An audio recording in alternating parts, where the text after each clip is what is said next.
Hello and welcome to gradeupstudy.com। तो स्वागत है आपका आज की इस वीडियो में। तो आज हम हिंदी में नेक्स्ट करेंगे अव्यय। देखिए ये भी एक ऐसा टॉपिक है जहाँ से एग्जामिनर क्वेश्चन डाल सकता है, ठीक है। तो इसलिए हम इस टॉपिक को कवर करेंगे और जो भी क्वेश्चन इस टॉपिक से बनेंगे तो वो हम आज की इस वीडियो में कवर कर लेंगे, ठीक है। तो चलिए वीडियो को शुरू करते हैं। तो देखिए सबसे पहले हमको ये पता होना चाहिए कि अव्यय होता क्या है, ठीक है। अव्यय को पढ़ने से पहले हमको अव्यय का मतलब पता होना चाहिए। तो देखिए, तो यहाँ पे क्या लिखा गया है कि अव्यय वे शब्द होते हैं जिसमें लिंग, वचन, पुरुष, कारक आदि से कोई विकार या फिर परिवर्तन नहीं होता है। अब देखिए, सबसे पहली बात, अव्यय क्या होते हैं? एक शब्द होता है ये, ठीक है। एक शब्द होगा ये, और वो एक ऐसा शब्द होगा जिसको हम किसी भी दूसरे शब्द में कन्वर्ट यानी कि चेंज नहीं कर सकते, बदल नहीं सकते, ठीक है। यानी कि ये किसी भी दूसरे शब्द में बदला नहीं जा सकता, ठीक है। इसको हम बदल नहीं सकते, ठीक है। अब एग्जाम्पल देखिए, अब यहां पे क्या पूछा जाएगा, तो यहां पे देखिए अधिक क्या है, ये एक अव्यय है, ठीक है। अधिक क्या है, ये एक अव्यय है। तो देखो, अगर हम बात करें अधिक की, इसका ना ही हम लिंग बदलो कर सकते हैं, ना ही हम वचन बदलो कर सकते हैं, ना ही हम बहुवचन कर सकते हैं। मतलब इसको हम किसी भी दूसरे शब्द में नहीं बदल सकते, ठीक है। इसको हम किसी भी दूसरे शब्द में नहीं बदल सकते। अब यहां पे देखो, ये क्या है? लड़का क्या है? ये एक संज्ञा है, ठीक है। क्या है? ये एक संज्ञा है। कौन सी संज्ञा है? ये एक जातिवाचक संज्ञा है, ठीक है। तो लड़का,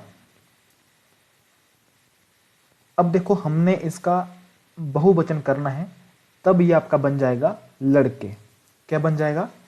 लड़के, ठीक है, लड़के। अगर हम इसका स्त्रीलिंग करें यानी कि इसको हम चेंज करें तो क्या बन जाएगा? लड़की बन जाएगा, ठीक है। यानी कि हमने क्या किया, हमने लड़का को चेंज किया। किस में चेंज किया? लड़के में, लड़की में। वैसे ही अगर हम बात करें इसकी, अधिक की, तो इसको आप किसी दूसरे शब्द में चेंज कर सकते हैं या फिर नहीं कर सकते? तो नहीं कर सकते। मुझे करके बता दो, अधिक का मुझे बहुवचन करके बताओ। कर सकते हो? नहीं कर सकते। अधिक का आप लिंग बदल के बताओ, बदल सकते हो? नहीं बदल सकते, ठीक है। तो इसको आप किसी भी दूसरे शब्द में नहीं बदल सकते। तो ऐसे शब्द जिसको आप किसी भी दूसरे शब्द में नहीं बदल सकते, उसको हम बोलेंगे, क्या बोलेंगे? अव्यय बोलेंगे। यानी कि बदलना मतलब उसका हम परिवर्तन नहीं कर सकते, ठीक है। तो वही यहां पे लिखा है, उसका हम किसी भी जो है वो शब्द में परिवर्तन नहीं कर सकते, ठीक है। उसमें कोई भी विकार जो है वो उत्पन्न नहीं होगा, ठीक है। अव्यय समझ गए? चलिए अब हम अव्यय के भेद पढ़ते हैं, यानी कि प्रकार पढ़ते हैं, ठीक है। तो सबसे पहली बात कि यहां से क्वेश्चन किस टाइप से पूछा जाता है, ठीक है। क्वेश्चन यहां पे किस टाइप से पूछा जाता है। अब यहां पे देखिए, आपको ऐसा ही क्वेश्चन एग्जाम में आ जाएगा कि तुम शिमला कब जाओगे, इसमें बताइए कि ये कौन सा अव्यय है, ठीक है। क्वेश्चन जैसे ऐसे आ जाएगा कि मैं बिल्कुल थक गया हूं, बताइए बिल्कुल कौन सा अव्यय है। यानी कि इसमें अव्यय के जो भेद हैं वहां से क्वेश्चन आता है, ठीक है। तो अव्यय के कितने भेद हैं ये पढ़ेंगे।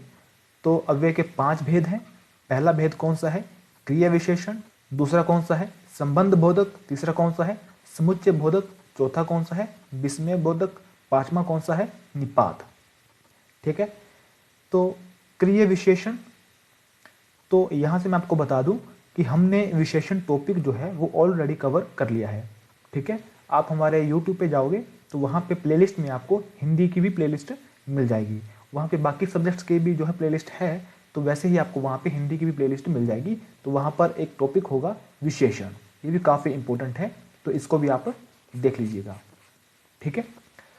तो चलिए अब हम वन बाय वन इसको डिस्कस करते हैं। तो सबसे पहले कौन सा है? क्रिया विशेषण।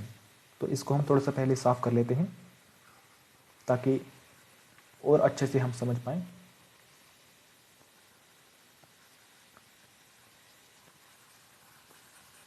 चलिए, तो क्रिया विशेषण क्या है?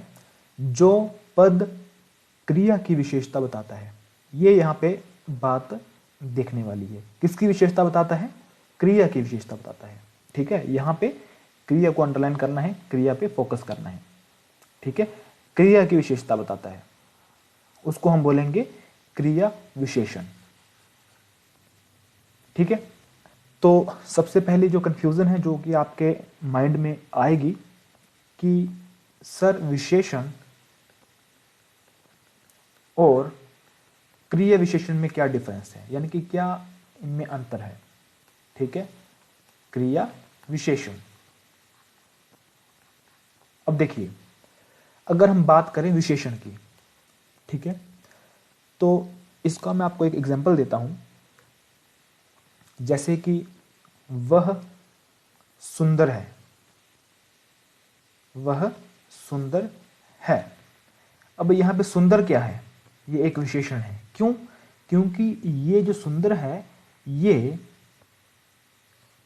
संज्ञा या फिर सर्वनाम की विशेषता को बताता है। संज्ञा या फिर सर्वनाम।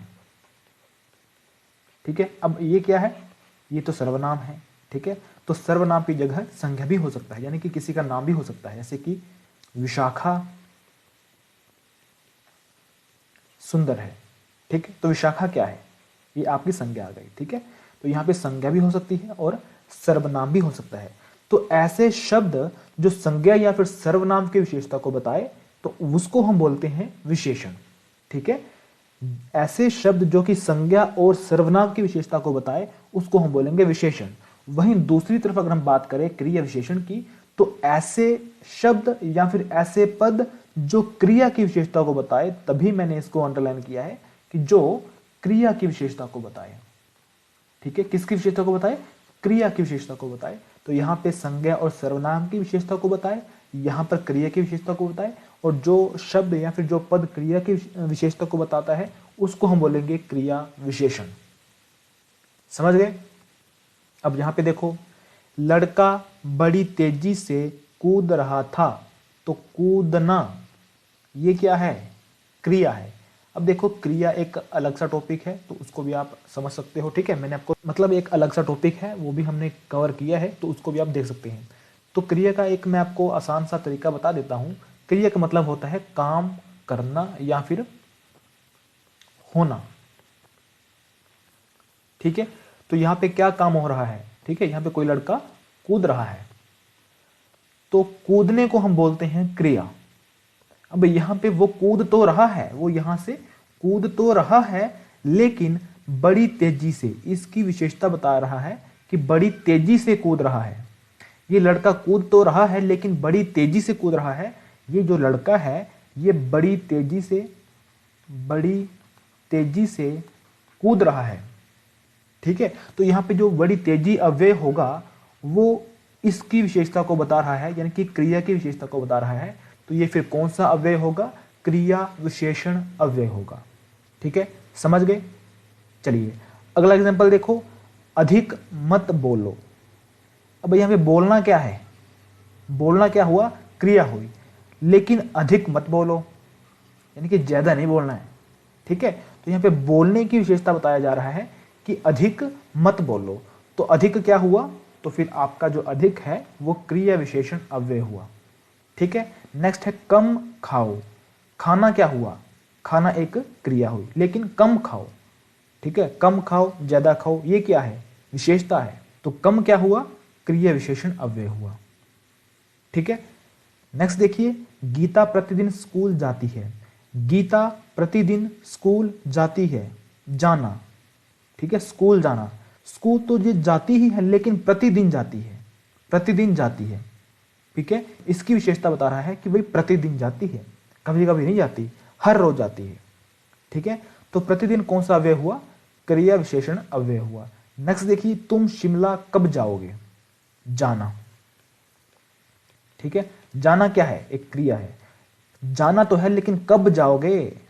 विशेषता बता रहा है कब जाओगे, अब जाओगे या फिर कल जाओगे, मतलब कब जाओगे। तो कब क्या हुआ? क्रिया विशेषण अव्यय हुआ। नेक्स्ट क्या है, माता जी बाहर गई है।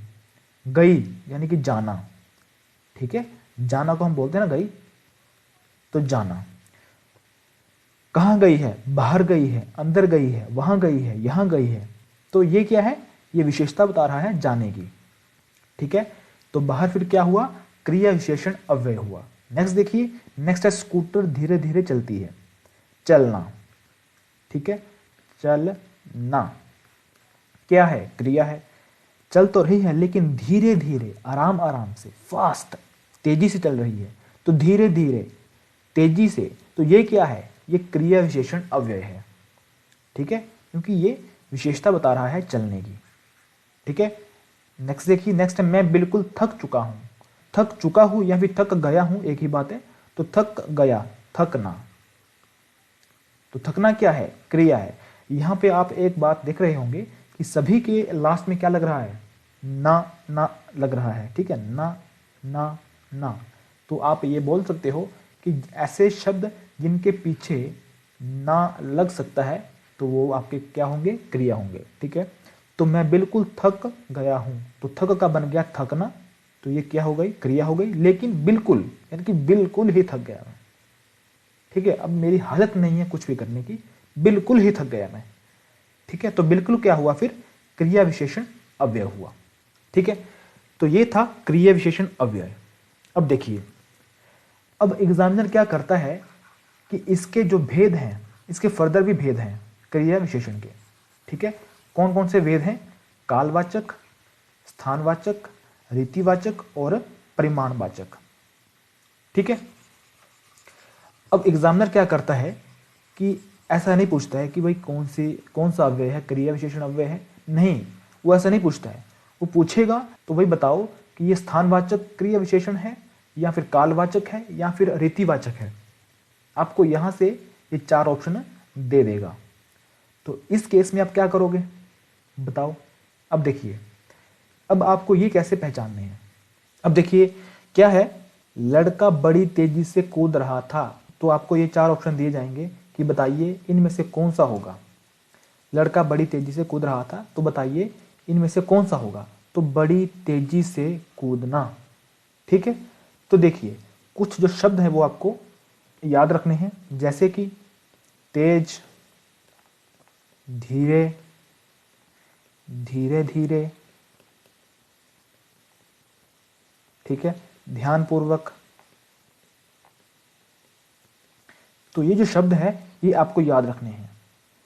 अगर आपको इनके बारे में पूछा जाए कि बताइए ये कौन सा अव्यय है, तो आपको ध्यान रखना है कि ये आपके रीतिवाचक अव्यय होंगे, ठीक है, रीतिवाचक अव्यय होंगे।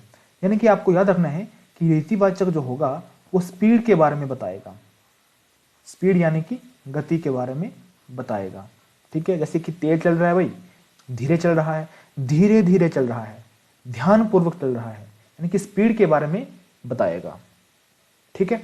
चलिए नेक्स्ट चलते हैं। नेक्स्ट है अधिक मत बोलो। तो क्या है यहाँ पे, अधिक मत बोलो। तो कुछ आपको वर्ड्स और याद रखने हैं, जैसे कि अधिक, कम, बहुत,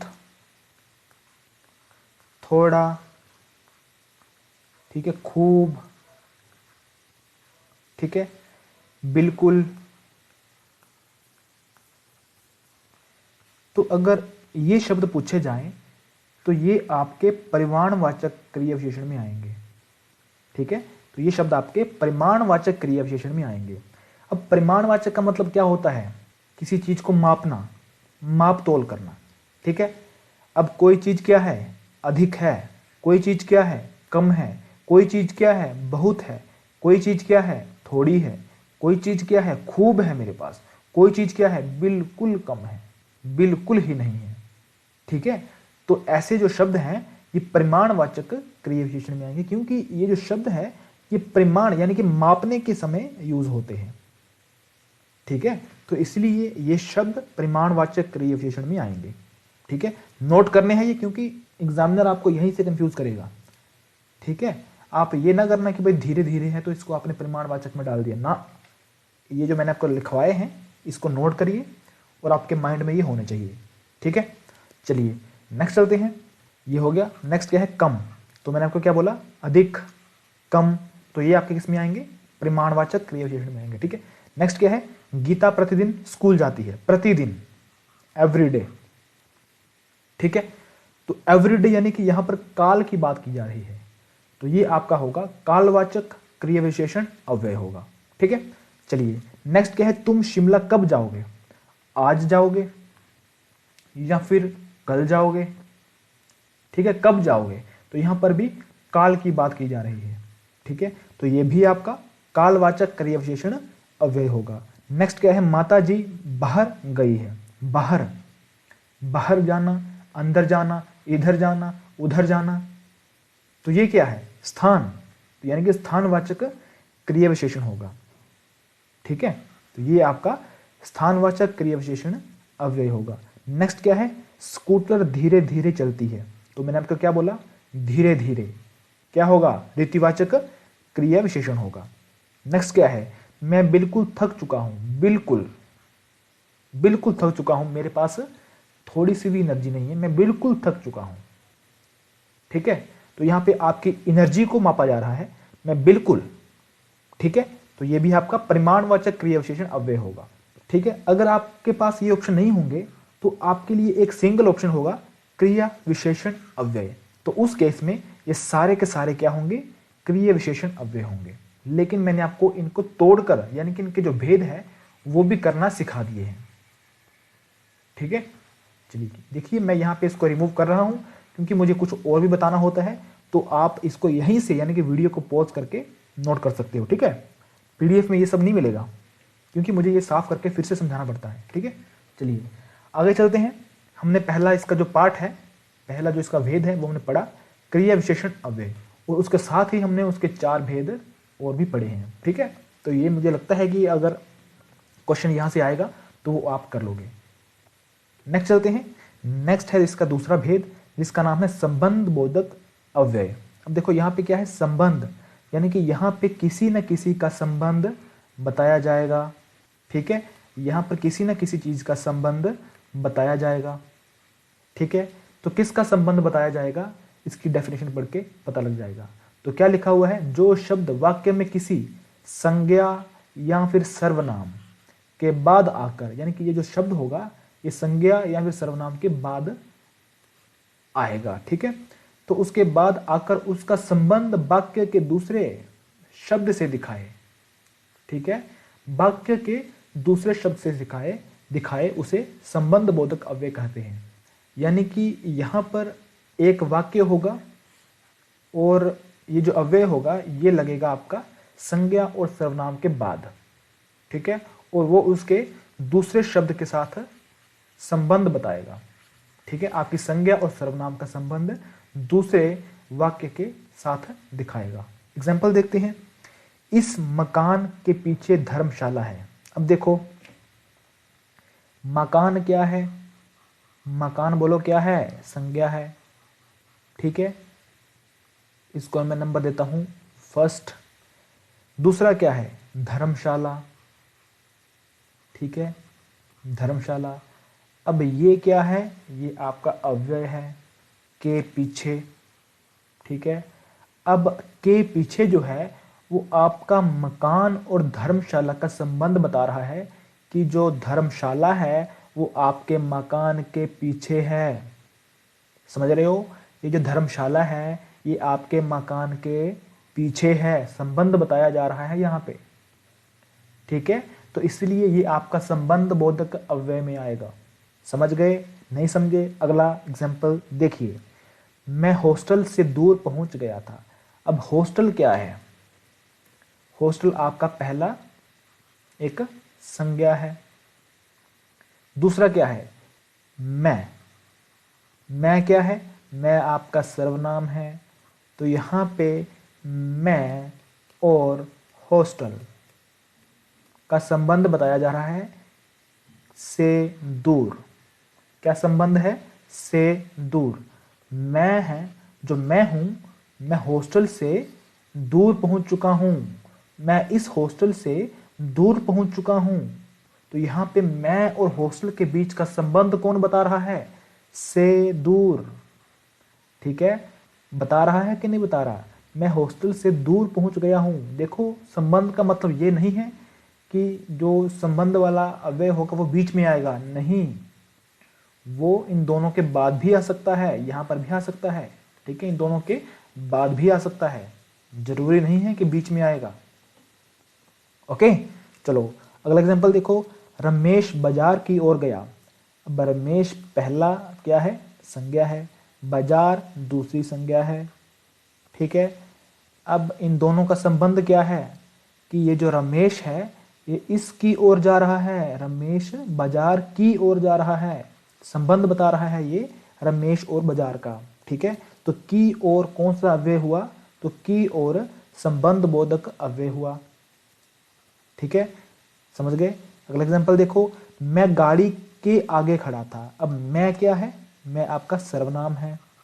ठीक है, अब गाड़ी क्या है, गाड़ी आपकी संज्ञा है।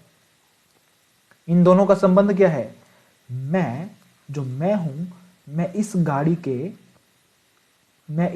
के आगे खड़ा हूं, आगे खड़ा हूं, मैं इस गाड़ी के आगे खड़ा हूं। तो के आगे क्या है, संबंध बता रहा है, मैं और गाड़ी का संबंध बता रहा है कि मैं गाड़ी के आगे खड़ा हूं। ठीक है, तो के आगे आपका संबंध बोधक अव्यय होगा। ठीक है, देखो वीडियो लंबी होगी, कोई चक्कर नहीं है, आपकी समझ में आना चाहिए। ठीक है, वीडियो की टाइमिंग मैं नहीं देखता, टॉपिक आपके माइंड में जाना चाहिए बस। ठीक है, चलिए नेक्स्ट देखते हैं। नेक्स्ट, मैं तुम्हारी तरफ ही आ रहा था। मैं क्या है, सर्वनाम है, तुम्हारी क्या है, सर्वनाम है, हमारी तुम्हारी इसकी। ठीक है, तो मैं तुम्हारी तरफ, यहां पे एक मैं हूं, एक कोई दूसरा पर्सन है। ठीक है, सेकंड पर्सन है, तो मैं क्या बोलूंगा, मैं तुम्हारी तरफ ही आ रहा हूं। तो तुम्हारी तरफ, तरफ क्या है, तरफ आपका संबंध बता रहा है इस मैं का और इस दूसरे पर्सन के साथ। ठीक है, तो आपको इस तरह से अव्यय पहचान में आने चाहिए। ठीक है, चलिए थर्ड देखते हैं। थर्ड है समुच्चय बोधक अव्यय। देखो जिसने हमारा पिछला लेक्चर जिसमें हमने आपको बताया था वाक्य के बारे में, ठीक है, वहां पे हमने पढ़ा था मिश्र वाक्य, मिश्र वाक्य, और हमने पढ़ा था संयुक्त वाक्य, संयुक्त वाक्य के बारे में हमने पढ़ा था। ठीक है, अगर आपको ये आते हैं तो ये कुछ भी नहीं है आपके लिए। तो देखिए समुच्चय बोधक क्या है, तो ऐसा पद या फिर ऐसा शब्द जो एक वाक्य या एक पद को दूसरे वाक्य या पद से जोड़ता है, उसे हम क्या बोलेंगे, उसे हम समुच्चय बोधक अव्यय कहते हैं। ठीक है, यानी कि यहाँ पर एक वाक्य जो है वो दूसरे वाक्य से क्या करेगा, ये जोड़ेगा। ये जो अव्यय है ना, ये एक वाक्य को दूसरे वाक्य के साथ जोड़ेगा। तो वही आपका मिश्र वाक्य में भी था। ठीक है, संयुक्त वाक्य में भी यही था। मैं इस टॉपिक को इसमें मर्ज नहीं करूंगा क्योंकि ये मैंने आपको पहले पढ़ाया हुआ है। अगर मैं आपको इसको इसी के बीच में पढ़ाऊंगा तो गड़बड़ हो जाएगी। ठीक है, तो जो हमने लास्ट लेक्चर पढ़ा था वाक्य वाला, उसको आप जरूर से देख लीजिएगा। ठीक है, तो इसमें क्या है कि इसमें एक वाक्य को दूसरे वाक्य के साथ ये जो अव्यय है वो जोड़ेगा। ठीक है, यानी कि जोड़ने का काम करेगा। कौन सा काम करेगा, जोड़ने का काम करेगा। तो जोड़ने का काम करेगा। ठीक है, अब कैसे करेगा, देखिए एग्जांपल, मुकेश शाम को रोटी और सब्जी, यहां पर ये रोटी और सब्जी को जोड़ रहा है। यहां पर मैंने आपको क्या बोला, पूरा का पूरा वाक्य। ठीक है, पूरा का पूरा वाक्य, लेकिन यहां पे क्या लिखा है, पद। पद का मतलब होता है शब्द। ठीक है, यानी कि ये जो है, यानी कि ये जो आपका अव्यय है ना, ये आपका शब्दों को भी जोड़ेगा। ये क्या है, ये आपका वाक्य है, ये वाक्य 1, ये वाक्य 2, ये क्या है, ये शब्द 1, ठीक है, और ये शब्द 2। तो ये वाक्यों को भी जोड़ेगा और ये शब्दों को भी जोड़ेगा। और यहाँ पे क्या है, मुकेश शाम को रोटी और सब्जी, तो ये क्या है? शब्द। रोटी एक शब्द है, सब्जी एक शब्द है। रोटी और सब्जी को खाता है, तो और क्या हुआ? समुच्चय बोधक। ठीक है। नेक्स्ट क्या है? रोहित पेठा या मुरब्बा खाता है। ठीक है, जोड़ रहा है, तो क्या हुआ? समुच्चय बोधक अव्यय हुआ। नेक्स्ट क्या है? मेरा स्वास्थ्य ठीक नहीं है। अब ये देखो, ये आपका पहला वाक्य है, इसीलिए ये आपका अव्यय है। विश्वविद्यालय नहीं जा पाऊंगा, ये आपका दूसरा वाक्य है। तो इन दोनों वाक्यों को किसने जोड़ा? इसलिए ने जोड़ा, तो ये क्या हुआ फिर? समुच्चय बोधक अव्यय हुआ। ठीक है। नेक्स्ट क्या है?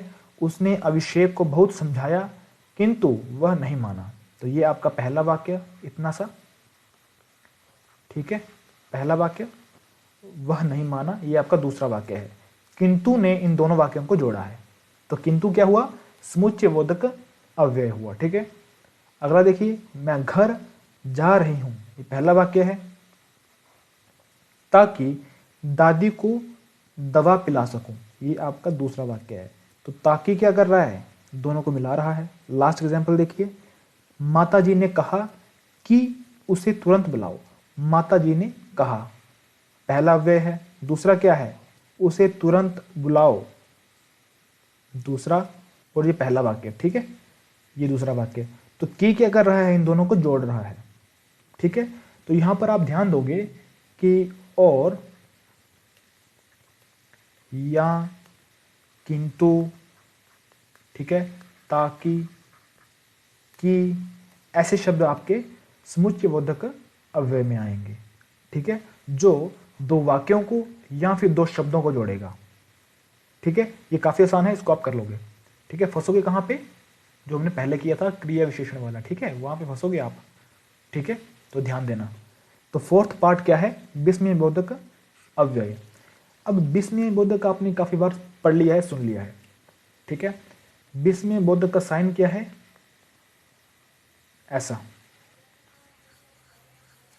ठीक है, ये हमने वाक्य में भी पढ़ा था, तो अब ये यहां पर भी आ गया। तो विस्मय बोधक अव्यय है क्या? तो जिन अवयवों से आश्चर्य, हर्ष, शोक, घृणा आदि के उदार व्यक्त करे होते हैं, तो उसको हम बोलेंगे विस्मय बोधक अव्यय। अब देखो, एक्सक्लेमेटरी साइन बोलते हैं इसको हम इंग्लिश में। अब देखो, अगर आप आश्चर्य होते हैं, ठीक है, तो जब आप आश्चर्य होते हैं तब जो आपके एक्सप्रेशन, क्या बोलेंगे? एक्सप्रेशन। सॉरी, मैं हिंदी में इंग्लिश लिख रहा हूं, लेकिन आप समझ जाओगे कि जब आपके एक्सप्रेशन वैसे होंगे। कैसे एक्सप्रेशन? देखिए, जब आप एकदम आश्चर्य हो जाओगे तब आप क्या करोगे? ओह करोगे ना ऐसे, तो इसके आगे एक्सक्लेमेटरी यानी कि विस्मय बोधक साइन लगेगा। तो ये क्या है? अगर पूछा जाए कि ये कौन सा अव्यय है, तो विस्मय बोधक अव्यय है। ठीक है, जब आप किसी से घृणा करोगे, तो जब आप किसी से घृणा करते हो तब आप क्या बोलते हो? छी। क्या बोलते हो? छी। ठीक है, तो ये क्या है? ये क्या है? अगर पूछा जाए कि ये कौन सा अव्यय है, तो ये भी आपका विस्मय बोधक अव्यय है। ठीक है, एग्जाम्पल देखिए। तो एग्जाम्पल क्या है? वाह क्या सुंदर दृश्य है।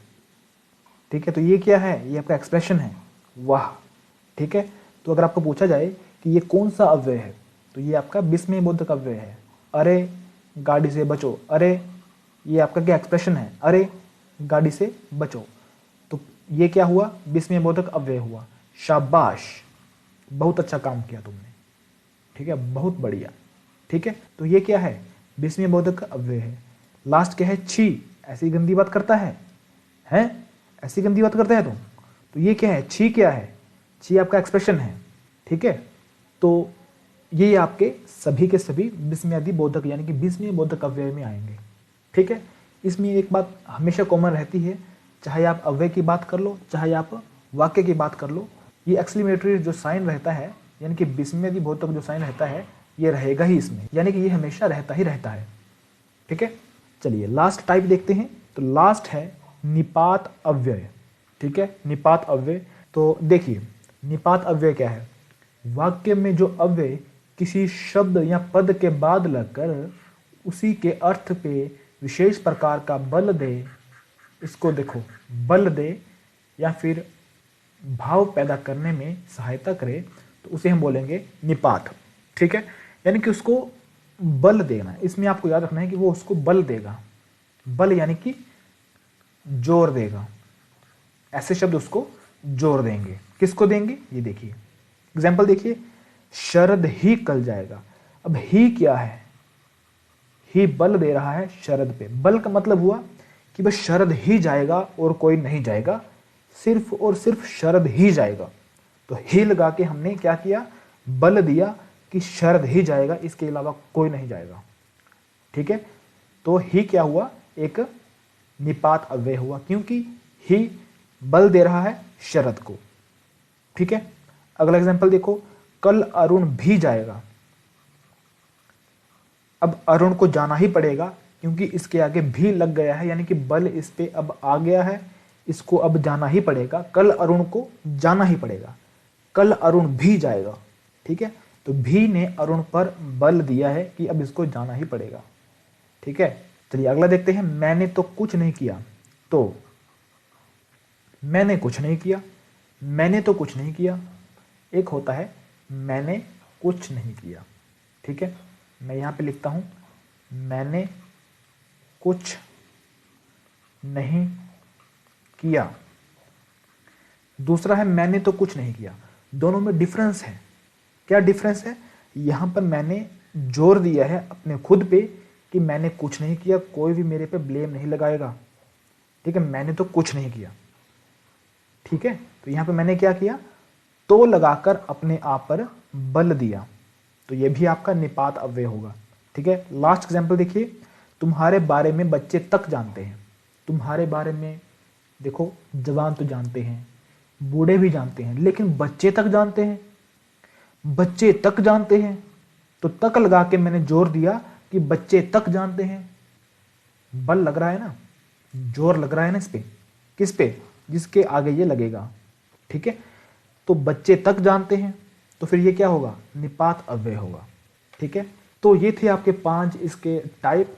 अब हम देखते हैं कि एग्जाम में किस टाइप से क्वेश्चन जो है वो पुट होते हैं। ठीक है, देखिए आपको साथ साथ में सोल्व भी करने हैं। तो पहला क्वेश्चन देखिए क्या है, कछुआ धीरे धीरे चलता है।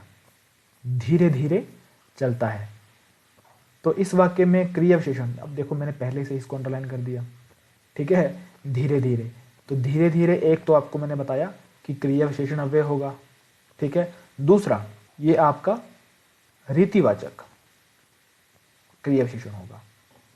ठीक है, धीरे धीरे, तेज, तो ये किस में आएंगे, रीतिवाचक में आएंगे। अगला क्वेश्चन देखिए, अरे जरा इधर तो आ, कौन सा अव्यय है, सामने पता लग रहा है कौन सा है, विस्मयादि बोधक। ठीक है, चलिए काफी आसान है। अगला देखिए, इन शब्दों में अव्यय कौन सा है। अब जिसको डेफिनेशन समझ में आ गई है वो तो इसको कर लेगा। डेफिनेशन में मैंने आपको क्या बोला, ऐसे शब्द जिनको आप किसी दूसरे शब्दों में परिवर्तन नहीं कर सकते। ठीक है, अब आपको वही यहां पे देखने हैं कि यहां पे ऐसा कौन सा शब्द है जो कि किसी दूसरे शब्द में परिवर्तन नहीं होगा। तो देखिए, अगर मैं बात करूं नीचे से, तो चल, चलना चेंज हो रहा है। ठीक है, यानी कि ये नहीं होगा। पंजाबी, पंजाब, अब देखो ये क्या है, ये एक विशेषण है। ठीक है, क्योंकि हम ऐसे बोल सकते हैं पंजाबी लड़का। ठीक है, तो इस केस में पंजाबी ने क्या किया, इस लड़के की विशेषता को बताई, यानी कि एक संज्ञा की विशेषता को बताया इसने, तो ये क्या हुआ, फिर विशेषण हुआ। ठीक है, चलना, तो इसके पीछे क्या लगा है, ना, यानी कि ये क्या है, ये क्रिया है। दुधारू, दुधारू क्या है, ये भी एक विशेषण है, जैसे कि दुधारू गाय, तो इसने क्या किया, गाय को विशेषता दी। ठीक है, तो ये 3 नहीं होंगे। अब मुझे ये जो है, अब मुझे आप परंतु किसी भी शब्द में चेंज करके बताओ, परंतु को चेंज करके बताओ, जल्दी करो। परंतु चेंज नहीं होगा, समझ रहे हो, परंतु चेंज नहीं होगा। करके बताओ अगर होता है तो, ठीक है, कमेंट करना, अगर हो जाता है तो कमेंट करना। चलो क्वेश्चन नंबर 4 क्या है, किस वाक्य में निपात का प्रयोग नहीं हुआ है। निपात का प्रयोग नहीं हुआ, यानी कि किस वाक्य में बल नहीं दिया गया है। ठीक है, वो देखना है अब हमें। बात अपने तक ही रखना, ये निपात है, ये नहीं होगा। शीला तो बीमार है, शीला तो बीमार है, नहीं होगा। तुम भी चले जाओ, नहीं होगा। मैं कल जयपुर गया था, ये सही आंसर है। ठीक है, अगला देखिए छी। अब छी लग गया तो ये क्या है, छी, तो ये आपका अव्यय है। ठीक है, अगला देखिए हनी बहुत तेज, अभी तेज दौड़ता है, तेज, धीरे धीरे, तो ये क्या था, रीतिवाचक।